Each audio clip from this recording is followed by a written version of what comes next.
Hey, ladies and gentlemen, welcome to another week of professional wrestling. My name is Ushus, and right next to me is JS Main. We here live and direct, but we are in the week of what is this? May 13th? The May week of May 13th. 13th, right? Hey, we're close to May 19th. You know, May 19th, right? May 19th. Hey, Kane, if you're watching this, Okay. May uh, 19th. yeah, man. So, how was your week, bro? Tell me about it. Hey, it's good, busy week, bro. And Yeah, we're heading into Mother's Day tomorrow, bro. Your week, bro? I'm pretty sure it was busy for you as well. yeah, my week was all right, man. You know, we another great week of wrestling, but aside from that, getting ready to travel out next week. So, heading out to Hawaii, and There you go, man. Hell yeah. next week, if you're gonna tune in, go ahead and check us out. We got JS Main, and we got somebody else gonna be guest starring for us next week. Other than that, man, let's jump right into it, man. Starting out with Monday, we have Monday Night Raw, man. Go ahead and kick us off, brother. All right, wait, real quick. I heard you're gonna do some kind of shotgun for us. Oh shit, hey, I'll shoot this one just for the show. You know what I mean? I'll shoot this. One. Yeah, crack this one Cheers. open real quick. Cheers. Got to get this night started Saturday night. Cheers, Oops. Let's go. Cheers, bro.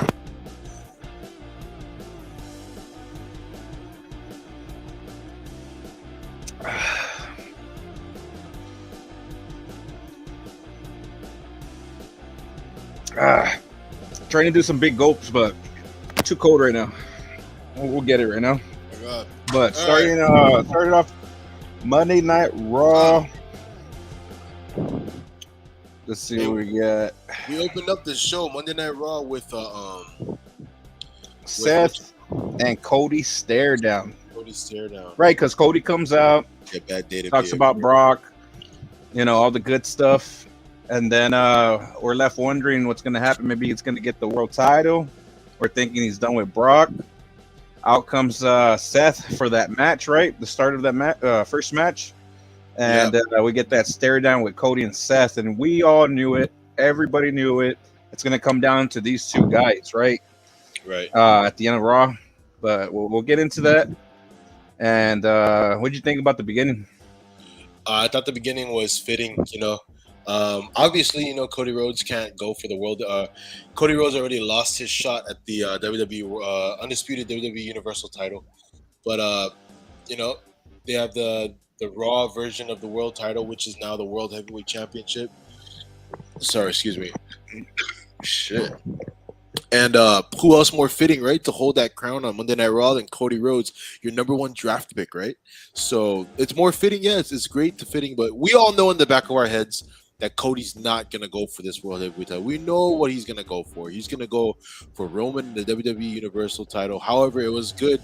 It was good to have him play that part. And just to have him and Seth do that little stare down in the beginning, hey, you know what I mean? Pay homage to one of the greatest rivalries in WWE in the past decade alone, dude. You know what I'm saying? Yeah. Mm-hmm. It was very fitting. As I felt it was a great way to open up Raw. And then we open up with the first triple threat match of the night. Seth, Damian Priest, and Nakamura. Great match, bro. I love these triple threats. Dude. One of the great. That was a great triple threat. We already seen how WWE is elevating Damian Priest in the big time after this Backlash pay-per-view. Definitely, we're able to see him being slotted into this position as a main event person, especially after that Bad Bunny match.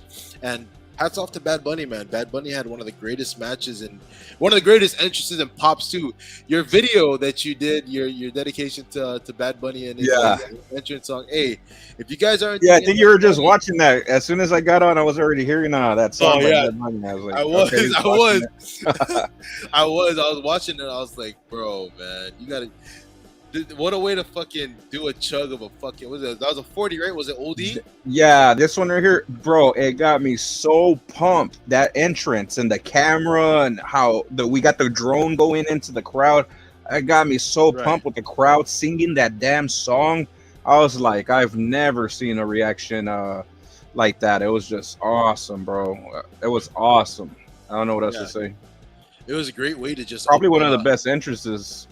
Oh, the crowd interaction and the pop that Bad Bunny got from that. Man. Oh yeah, you talk about selling a pay-per-view and putting a A-list celebrity within the mainstream professional wrestling to integrate that.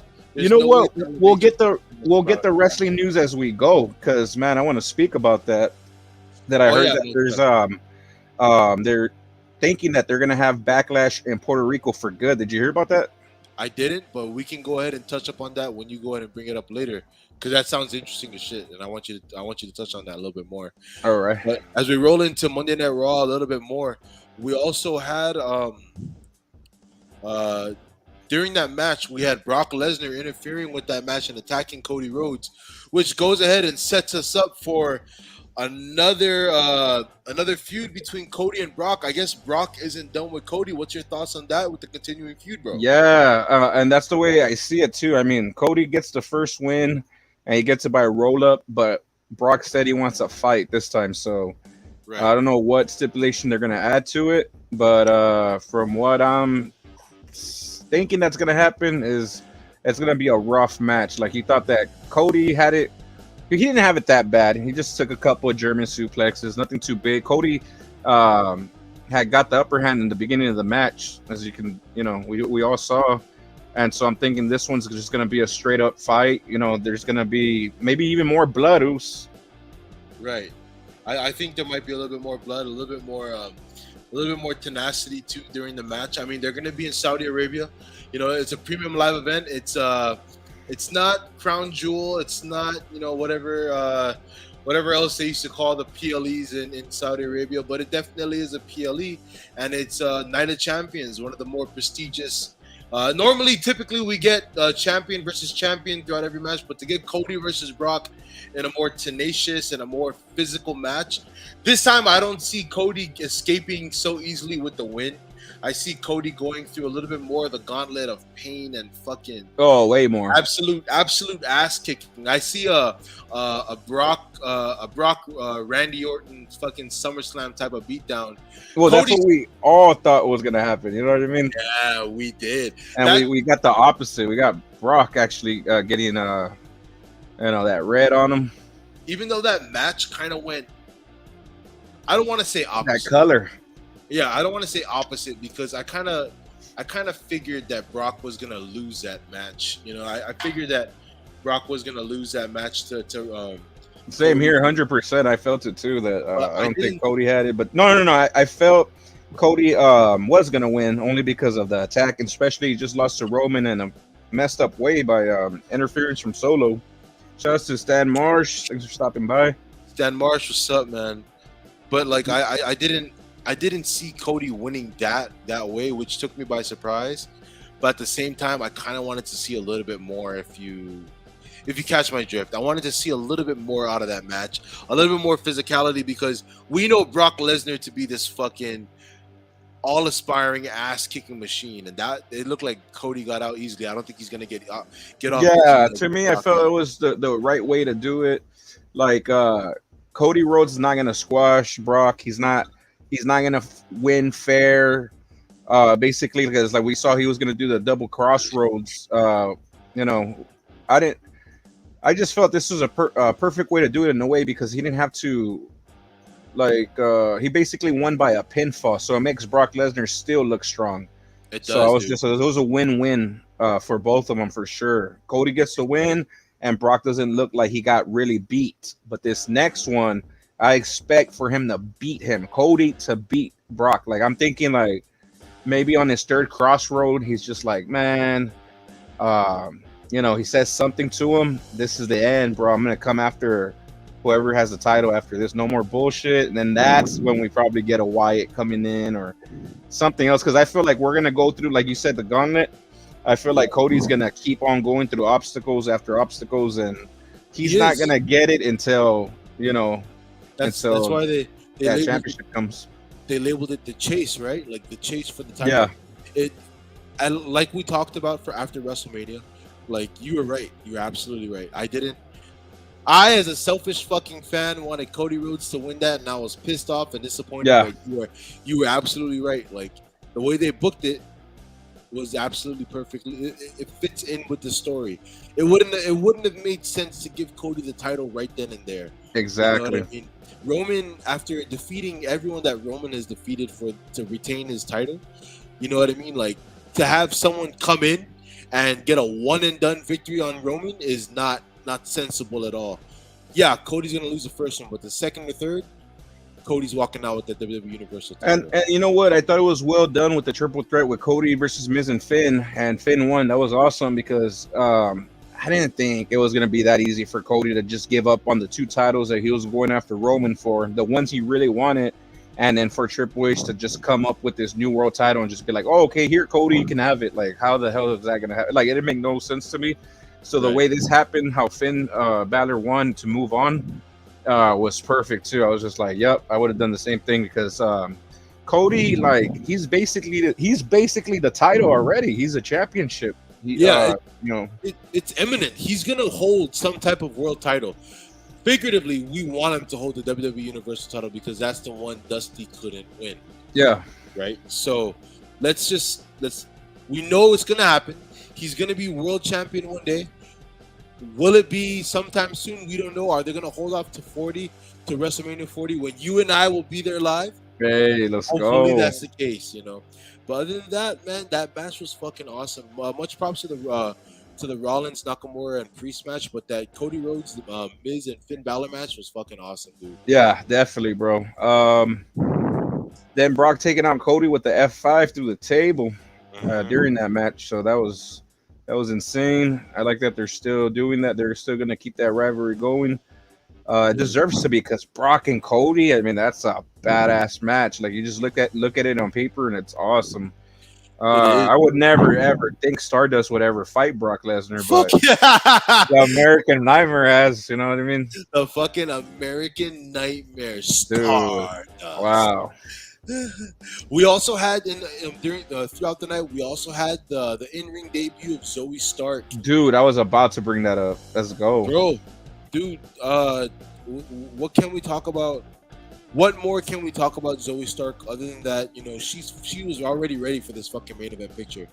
You know, like, yeah, maybe like a little bit more star power needs to be put behind her name, but in terms of in-ring capabilities and being able to fucking sell and fucking execute high spots, Zoe Stark's ready for that fucking main roster spot. Yeah, and I mean, we talked about this a bunch of times, and I always told you, man, she is ready. She's been ready. She looks like a vet. Yes. You know, she'll take Natalia's place for sure because she's already there. You know, I don't know what they're gonna have her do, but to me, it seems like they're booking her dominant. You know, she's gonna be dominant. So, you know, let's go. Also, much props to Nikki Cross for going ahead and putting over Zoe Stark like that. And Well, she has really nothing going on right now. She's just in the back. but Yeah, it seems like Dana Brooke. Didn't Dana Brooke she got her wrestle ass as well? whooped by Rhea Ripley. She got her ass See, whooped by there you go. Yeah, so we her had, ass that. whooped. We had a couple of squash matches for sure on this Raw. Yep. We also Trish had a Stratus and Becky. promo. Yep. Becky Lynch return and Trish Stratus. Trish Stratus trying to pull the fucking Shawn Michaels and playing Becky's music. That's what it looked like. But, The Bret Hart, right? It just didn't work. But yeah, I know the crowd. You know, they popped or The whatever. crowd But fought for it, but just like the other one we're talking about is way more classic. we also had an impromptu match between Xavier Woods and Dominic Mysterio, with Dominic coming out on top, which I didn't see, but I didn't see happening. But you know what? When you have a dirty player in the game like that, you knew it wasn't going to be fair. So obviously, Dom was going to come out on top with Mommy's help, right? Oh yeah. Who was that again? It was Dominic versus. Dominic versus Xavier Woods. Oh, okay, Xavier Woods. Oh yeah, man, I completely forgot about that match, but yeah, that's why I like who said that. Who was it? Was it? I'm not too sure, bro. I don't know if it was Freddie Prince. Probably Disco, maybe Conan. Somebody was saying, "Don't have him loose." Who was that? Eric Bischoff? It was somebody, bro. It was just like, if I could book Dominic, just have him win every match. And it's smart, like, just because Eric Bischoff was saying that, dude. Was it? It was Eric Bischoff was talking about Dominic for a little bit this past week, man. Like he was getting into it about Dominic. There's a lot of stuff they were talking about. Yeah, because that's the way I see it too. Just keep having him win. I mean, he's on a roll too. And you know Uh, what? Yeah, he's fucking his heat is fucking real heel heat too, bro. Like oh yeah, like that's what I'm people saying. do It's not compared like to this guy. yeah, it's like Vicky Guerrero, bro. Like Oh, it's wow. that bad. It's that bad, bro. And you know what's so crazy? It comes from that same kind of like family, like right with the Guerrero and Yeah. with Rey Mysterio. It's that's crazy, man. We also before we go ahead and move over to NXT, I wanted to also throw out there that we had a great main event. Seth Rollins defeating Finn Balor to go ahead and solidify himself to be in the main event for Dude, Night did of you see Champions. that inverted curb stomp and then Yes. another curb stomp? That Oh was God. nuts. Inverted curb stomp basically. Seth's foot was on Finn Balor's face going down, so it You was can nuts. you there's always wrestlers who you can pair them with a certain someone and they have great chemistry. Seth Rollins and Finn Balor have great chemistry, dog. Definitely, And bro. the last thing I wanted to throw out there before we move on to NXT, we also saw the reunion of The Way, Oh Gargano, yeah, I saw that. Yeah, LeRae, Hartwell, and Dexter Loomis re- reuniting. Excuse me, reuniting, and the only piece they're missing is Austin Theory, but that man is soaring right now on SmackDown. no, yeah, it's good right there how it is right there, 3. But I'm really looking for Andy to move on past that. She's the bigger star from all 3. No, just played her up. Johnny Gargano's of course she's great, but I don't know. Andy, man, she's especially how tall she is. She's right there with Raquel and NXT. They're both the giants there. Yep. So now they're in WWE, and the sky's the limit for both of them. NXT. I have a quite a bit to say about NXT. Let's go ahead and start it up, bro. All right, we got Gigi and Tiffany Stratton. Let me see. I don't know if it was this match. Did Gigi or who was it that was busted open? I don't know if it was Gigi busted open. Yeah, it was Dolan. Right. When didn't she get busted open? What happened? Anyways, Um, man, I don't even know. Like I remember, like I was watching that match, and then like I come back. I don't know. It was like commercial, whatever. I come back to watching it. My fucking hair is garbage right now. I come back to watching it. I see Gigi all busted open. I'm like, damn, I wonder what happened. I know it must have been a real incident for sure or whatever, but that was crazy.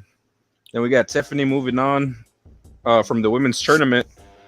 yep, she's moving on. We're probably gonna end up seeing her facing off Roxanne Perez in the second round. Yeah, for sure. But what you call? Um, following that match, we also had Gallus versus the Dyad, Yeah, and the Dyad. These two are about to, what I mean, they're already out the door, right? they're already out the door. They requested their releases and stuff, but Gallus as as NXT Tag Team Champions, I want to get behind it, but I think there's another tag team that's a lot more capable to go ahead and take that tag team titles and elevate it a bit more. I think Gallus is a good tag team, but I think Joe Coffey is going to be a lot better if he separates himself and wrestles as a singles wrestler. Oh But, yeah, for sure. Yeah, we had Gallus coming on top by Gallus coming on top by way of just a regular pinfall. Following that match, we had Duke Hudson versus the all-time greatest, most punchable face in the world, Javier Bernal. Oh wait, that was because the one after Gigi was Dijak versus Dragunov, I forgot. Yeah, Dijak and versus Dijak put Dragunov through the steel steps. Well, he put the steps on his. Didn't he put it on his neck or something? Like just like slammed it on his face, or what happened there? Something like that. yeah. But it looked brutal for sure. He also he chokeslammed Dragunov off the second rope to the floor, dude.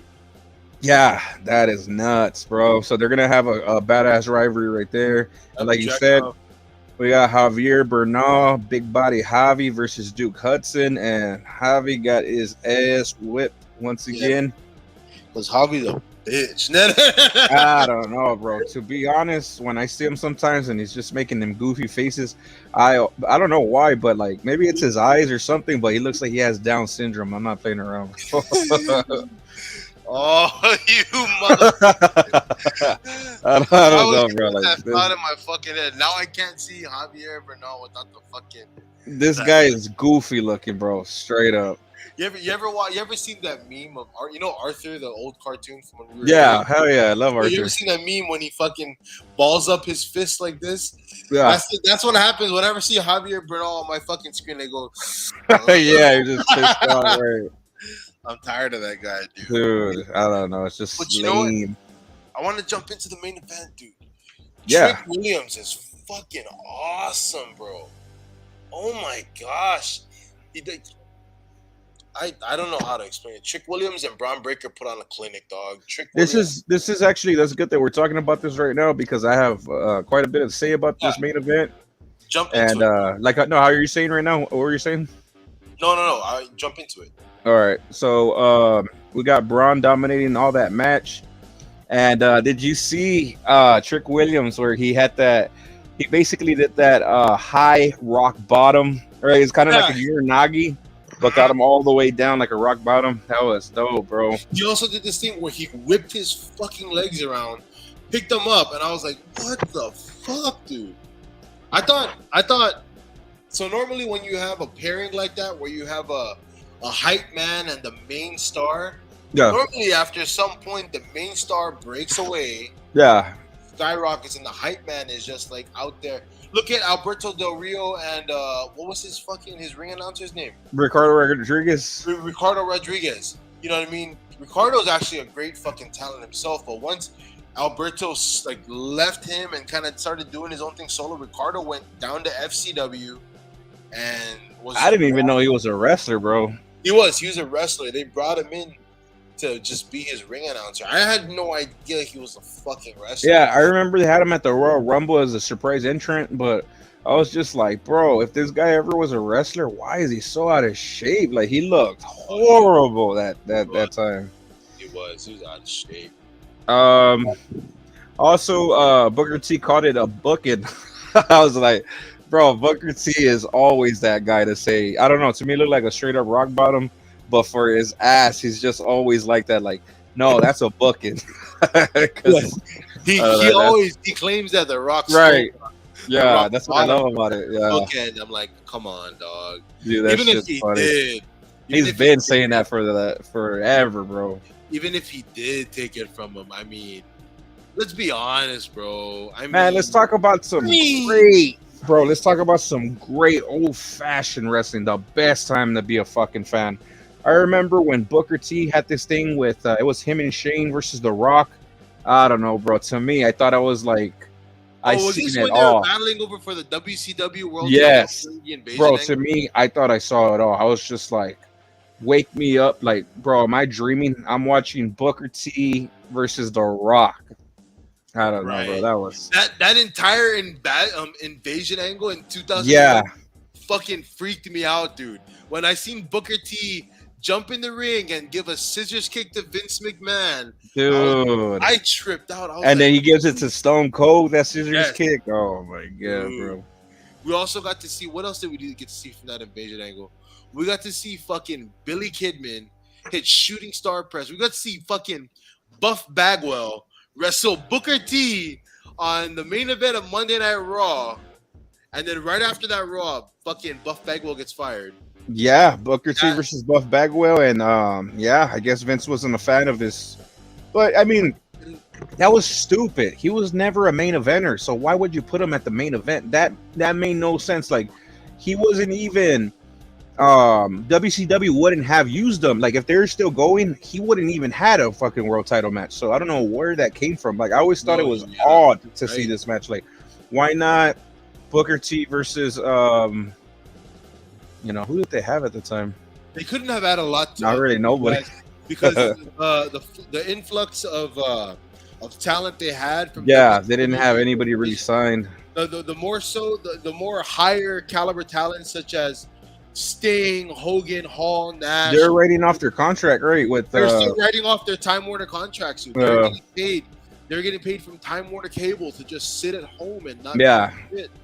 You know, so whatever fucking talent they had, that's why they had to integrate ECW into it, because they didn't have the actual manpower of WCW. I just don't know why they didn't just go with WWE, bro. Like, they should have knew that their time was shortly coming to an end.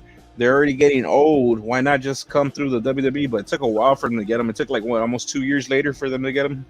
It took Sting like 10 years later, though. Yeah, like more than 10. On that match too, with Braun wins with that Steiner recliner. I don't care what they call it. Yeah. That's a Steiner recliner.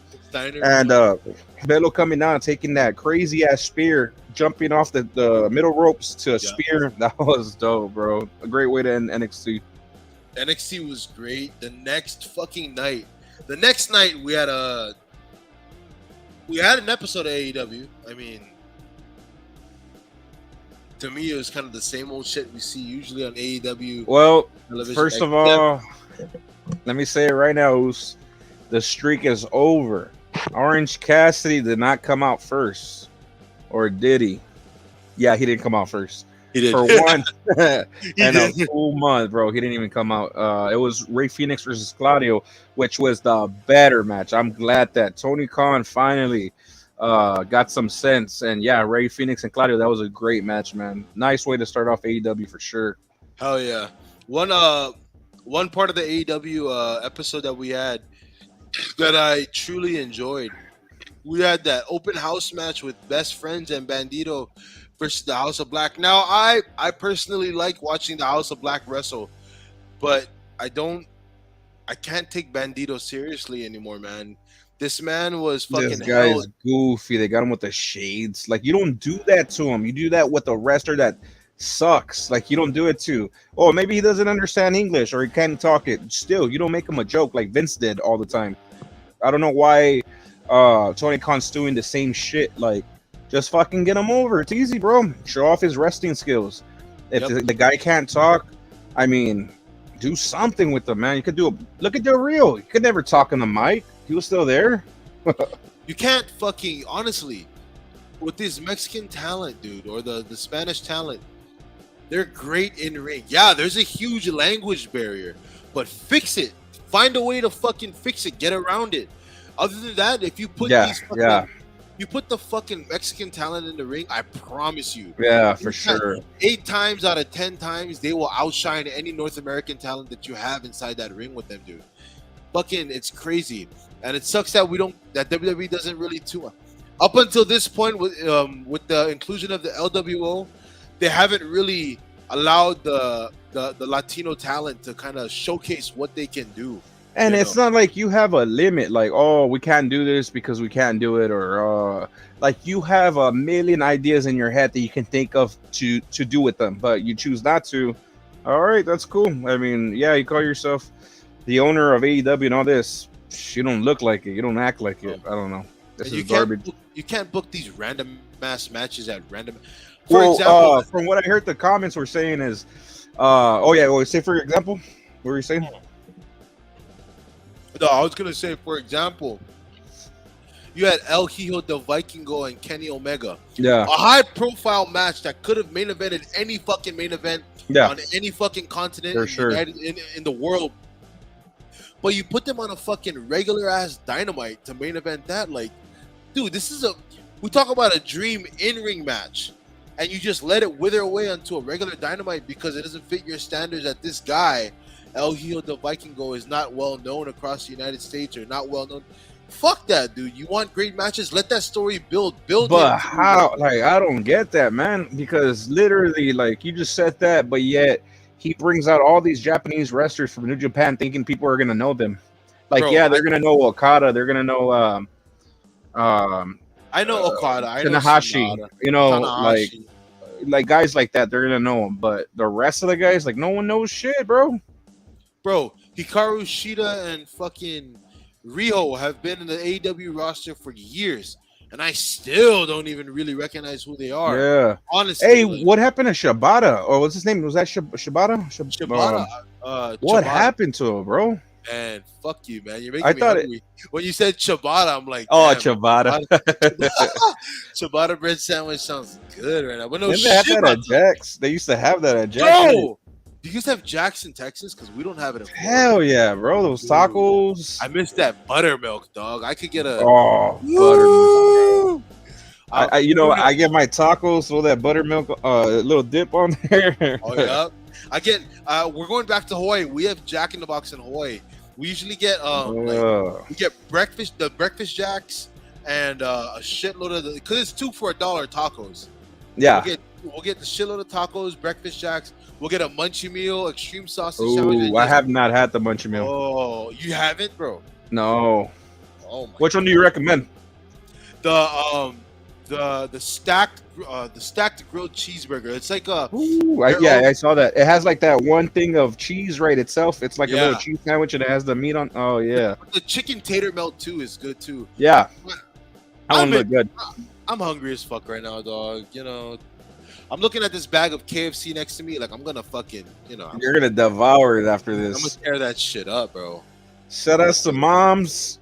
Happy Mother's Day. It's coming up Oh, already. We're an hi, hour Mom. in, almost hour. Just need one more hour. I Mother's promise Day. you, bro. Promise you. I'm back in Hawaii on Monday, May 22nd. I'm going out drinking that fucking night, and I'm going straight to Jack's right Ooh. after, dog. Let's go. You better get that You better get that jumbo jack. Oh, jumbo jack with cheese, a couple Ooh, buttermilks on the side, bro, and an Ooh, order of wee. tacos. I'm set, bro. let's go, bro. Set. We also had Anna Jay versus Julia Hart. Nothing but chairs, right? They're going. Yeah. They're going. There was- Wow. There was color in that match, right? There was some color in that match. Yeah, there It was. That's why I was like, well, what the? Yeah, these chicks were actually going off. I was just so sidetracked because I was watching the playoffs. We got the Warriors, the Lakers. So many good games. So I was just like trying to watch back and forth. I think that's why like a lot of the AEW and WWE are going hard this week with all these matches because Yeah, they have because to compete against they got to NBA. compete. Yeah, with NHL, NBA, then the MLB season is here. Moxley versus Omega in the steel cage match. Biggest plot twist in wrestling for the last few months. Honestly, I got to give it up to AEW for that. I did not see Don The Callis ending, turning right. on Kenny Omega. I didn't see Don Callis turn on. I didn't Kenny see Omega. that at all. It Yeah. wasn't in my fucking repertoire of what was gonna happen. in wrestling. So what do you think is this? What do you think this is about? Maybe he's gonna be know. with MJF. He's gonna No, join no, BCC. I want to say I was gonna say BBC. BBC. I want to say it kind of seemed, there was a little bit of a when they kept panning the camera, the hard cam to the shot of Brian Danielson at the commentary table. It kind of seemed like Brian Danielson was surprised that he did that, but at the same time, it kind of seemed like he wasn't, like he knew it was going to happen. So it's good that Tony Khan and the writers of AEW wrote it that way to kind of get us intrigued to watch next week's AEW episode. But at this point, I don't know.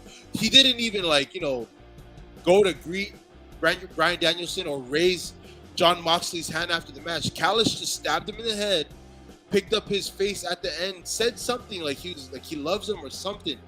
But there's so many avenues that they could take with this. Yeah, because he was basically like he could have done it again or could have done something, and he chose not to. He was like, that he loved them, whatever, and he just took off. So many ways that they can turn the story. During the match, it was just typical Moxley bullshit. The bleeding already happened.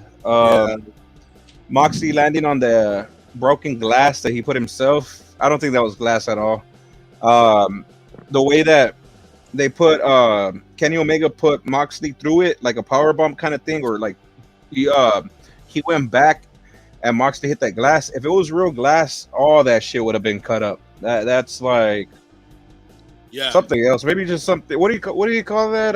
What they use for the fake glass? Something like that. I don't think it was real glass. Yeah.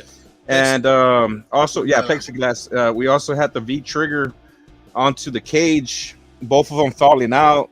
Maybe this was a 1-2-3 match.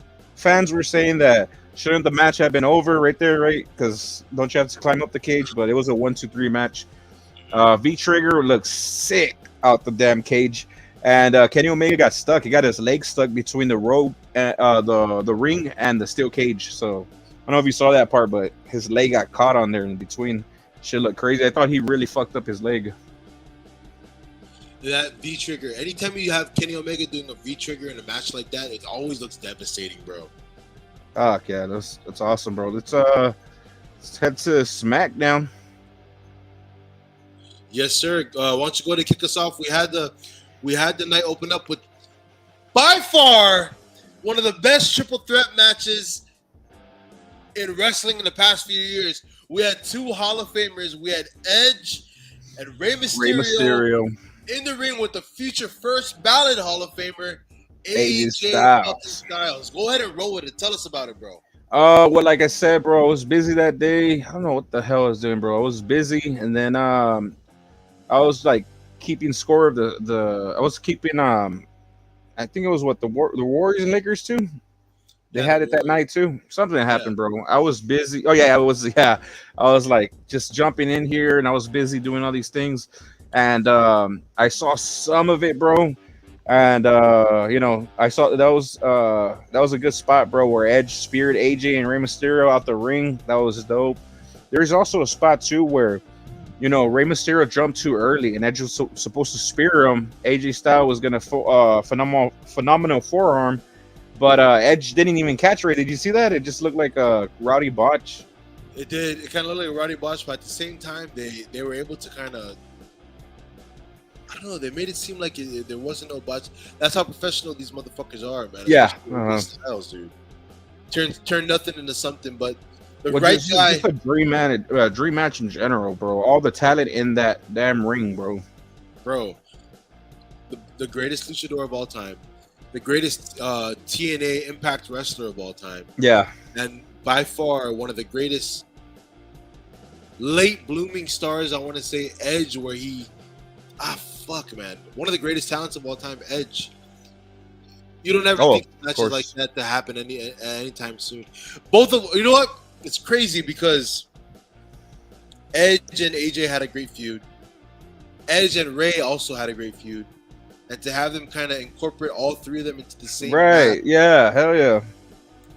Fuck, man. We also had, after that match, with AJ coming on top, which was the right choice to win, we also had another triple threat match with Bobby Lashley, Austin Theory, and yeah, that one was coming up, but I don't know if you saw To the Moon. We saw Cameron Grimes and like 5 seconds beat Baron Corbin. That stomp, that stomp. It's fucking crazy, bro.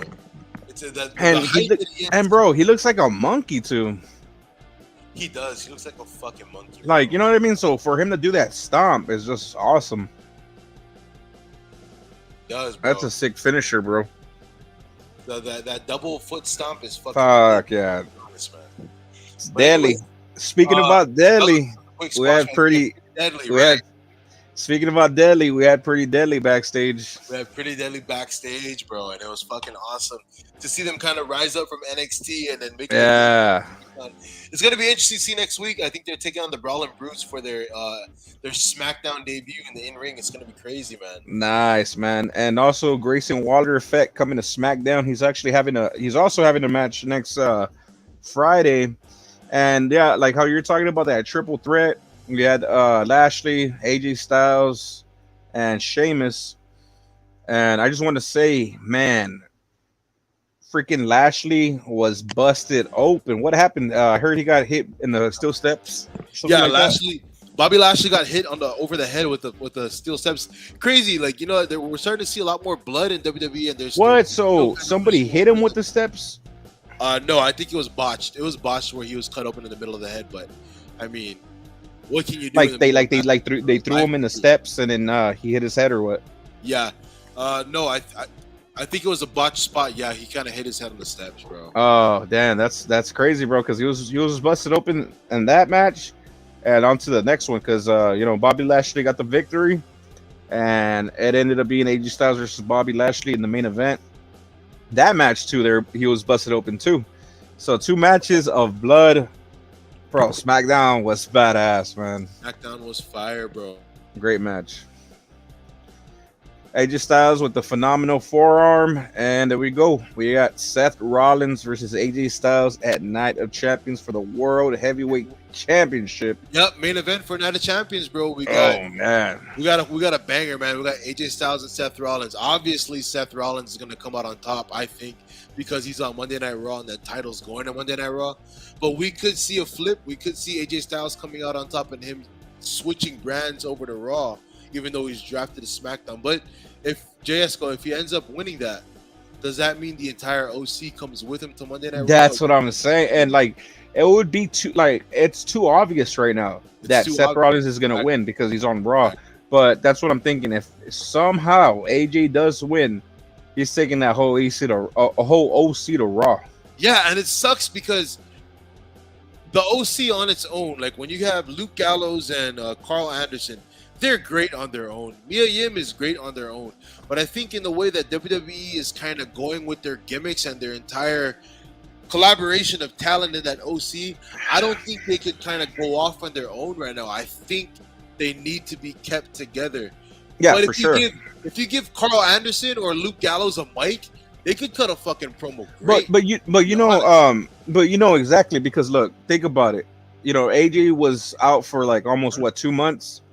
So right. you know, if they're gonna cut these guys or have them by themselves or whatever, do whatever, like why did they take this long to have AJ Styles return so all of them come back? You know what I mean? Like the only one that they really used was Mia Yim doing those single matches on Raw. But the whole everybody sticks together, and I'm so happy for Mia because like I had no idea she would have still stuck with the group. I feel like this was just one thing for War Games, Right. but it's crazy to have this group still. Yeah, you know, I think she feeds off that energy great, and she kind of gives off like really good fucking Bullet Club fucking, because that's the basis of this entire club is a Bullet Club, right? Everything that's great in professional wrestling right now comes from the fucking Bullet Club. Cody Rhodes, the Elite, the OC, Too Fucking Sweet. You know what I mean? So like we're talking about, when she adapted herself to Bullet Club and when she adapted herself to OC, she does give off really good OC/Bullet Club vibes. We don't know, you know. I don't know what she's. I don't know what she is. What is she, like an Asian or She just looks like she's something like that. Korean. She's Keith Lee.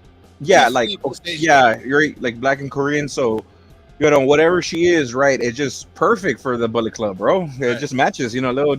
Nah, I'm not gonna say like I'm not gonna say Japanese, but that's what I think of. You know, just because Korean. she looks like a little bit of like Korean, that. because what do they call them? Well, I'm not saying she's Japanese or Japan or anything. I'm just saying like it's just, you know, whatever like that. It's just like how you say Mexicans and Latinos, Hispanics. Like you'll say a Puerto Rican this, or to me, it's all the kind of like, I know it's maybe people will take this the wrong way, but to me, it's just like kind of like not the same, but it's kind of there. You know what I mean? So to have her in the Bullet Club kind of thing, it makes a lot of sense. It's awesome.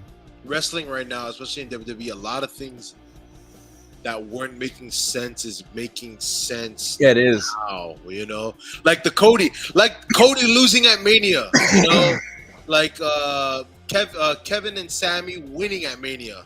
Yeah. A lot of things that weren't making sense then is making sense now. Like Sammy losing at Elimination Chamber didn't make sense then. Why he didn't win? A lot of people thought he was going to win the world title, which is out of my mind. But now people are understanding why it makes sense now. So we just got to see where the ball rolls with this shit, man. Now we got Night of Champions main event. We got Seth Rollins versus AJ Styles, which is gonna be a banger, and we just gotta sit back and see. Hey, how the hell? Okay, you know, since we're basically already done with SmackDown, I guess my moment of the week is the whole drama with the Bloodline, bro. Like, what the hell? Like, it's just like, okay, there's so much to talk about, bro, because like the beginning, how Roman walks out, right? He has the WWE title on his waist. The Universal title, he gives it to Paul Heyman, but like, did you see the way he's looking at the title? Like, he looked at it like with disgust. And this is straight Triple H right here. Triple H doesn't like the title. He wants the Universal title done with. So this is probably leading up to something, because like he made because did you hear what Paul Heyman said? The Universal title is a consolation prize. So basically, it's just saying that the title is trash. This very title right here, saying that it's trash. Consolation prize, right? So I'm basically saying this title will be no more, and I spent a good amount on this bastard, and they're gonna throw this one out. So I think they're just gonna stick with the WWE Championship, maybe remodel it, or if not, they'll probably just keep it the way it looks, the black title like this. But yeah, this title right here, one of my homies was saying that's a good thing in a way because they're gonna stop making them, I guess, or maybe I don't know what, but shit. Hey, that's good for you because in about 20 years, if they stop making that shit, in about 20 years, that belt right there is gonna be worth a hefty fucking dollar. Exactly. And Roman held it for what, about 2 years, so that's pretty cool. Yeah. Roman was a 1,000? No, it's been longer than that. Or it's been the Universal title reign is the one that's 1,000, right? Yeah, that's the one that's gonna be approaching 1,000. Yep, that you're completely right. So consolation prize right there is 1,000 days though. Hey, and if I'm Finn Balor right now, I'm fuming. Like you know, that's me, the fucking inaugural inaugural champion. You're gonna call it my belt. That's what I'm saying, bro. Disrespectful. Fuck you, man. You know what I mean? You know, Triple H. I know. You feel bad about that. You don't like the title, or whatever. But I don't really care. It's whatever.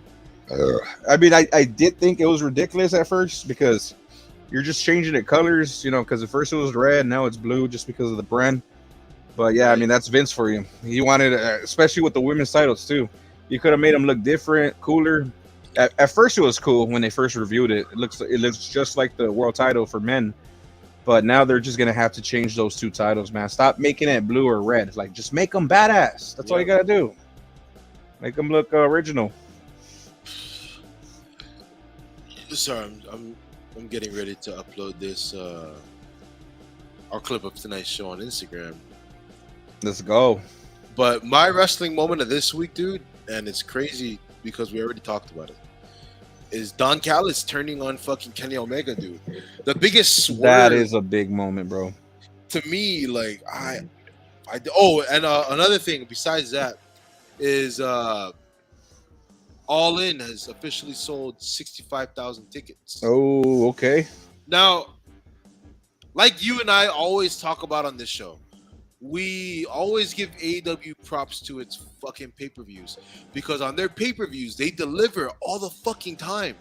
They fucking deliver on their pay-per-views. It's just these storylines and these fucking Dynamites and Rampages, and now Collision is coming out. Yeah, what the hell is Collision anyways? So this is how stupid it is. I don't understand why they're fucking doing this. They're trying to make Collision, which is it's going to be their Saturday night show, primetime 8 p.m. on TNT, TBS, I don't know. Primetime. Now, they're going to put that as their A show, dude. That's going to be their A show. Now, when you put a show on Saturday night primetime, you're also competing against fucking professional sports and UFC, NBA, boxing. NFL, UFC, boxing. WWE also has PLEs on that same day. And you want that time slot to be your prime time, your fucking A show. But it's retarded because they're making it fucking for their pay-per-views. Their POEs, like you said. No one's going to watch a regular show of Dynamite over POE for WWE. Right. It makes no sense, dude. Like, I get you want to fucking, get into prime time. But you know what this shows, bro? This shows that AEW's being a fucking bitch because they'd rather take the risk of going at a Saturday night primetime than going on a Friday night primetime head-to-head with SmackDown because they know they'd get their ass kicked. They would. They really would. Nobody's watching that garbage, bro. Over SmackDown, no one's watching that shit. And look at the talent that SmackDown has now. You got Roman Reigns on that fucking show. No one's watching. And it's so stupid, bro. Like, I don't know what this guy is on. Yeah, obviously Coke. But, like, bro, this guy is not consistent. He doesn't tell anybody Dynamite is or Rampage is gonna be 2 hours earlier. Like, literally, when I was watching, like, I was getting ready for SmackDown, I was like 6. I was just flipping the channels, and then I see fucking Rampage is on already, and it was like 5 p.m. or 6 p.m. I was like, what the hell? Like, I was so stupid, bro. I'm like, you guys aren't consistent. Like, you just put your show whenever the hell you want, and you just expect people to come and watch it. Really? I don't know. It's kind of stupid, bro. It's so But dumb. yeah, But that fucking, we're just gonna have to wait and see. To be honest, dog, we're gonna have to wait and see. But I don't think Collision does good. Mark our words here on Wrestling News and Brews. It's May 13th, 12:26 a.m. my time, 11:26 p.m. his time. Mark our words. Collision's gonna get their ass kicked, whatever the fuck they do. 11 p.m. my time. Wow, Sorry, that's freaking late, bro. it's 11. Oh, but well, well, you know what? Sorry, that's our episode for Wrestling News and Brews. If you're gonna continue to watch this shit, we're gonna go over to JS Comain's channel and talk some more about this. All right? Oh, definitely, yeah. We're gonna be live. We're gonna keep the party going, of course. Yes, we fucking Folks, are. it's a great week of wrestling. Ooze Juice, the greatest host in wrestling for sure. No, JS Comain, the greatest host. This is episode 22. We got 3 more episodes to the big 25. Stay fucking. We'll do something special. Spike your hair without a Spike your care. Let's glue your go. hair. You know what I mean? Wash your ass. Do whatever you gotta do, man. Just Watch fucking, your ass if we got to. just tune in next week. I'm not gonna be here, but JS Comain will. Tune in the next week. Be holding it down, hopefully with Harvey. You already know that man. Or we'll see what happens, but we got to keep it too sweet for sure, brother. Keep it too sweet, brother. If you're not doing anything, jump on over to JS Comain's channel. We're gonna continue on this fucking party. Stay up, too sweet, and gel your fucking hair. Have a good night, guys. Let's go.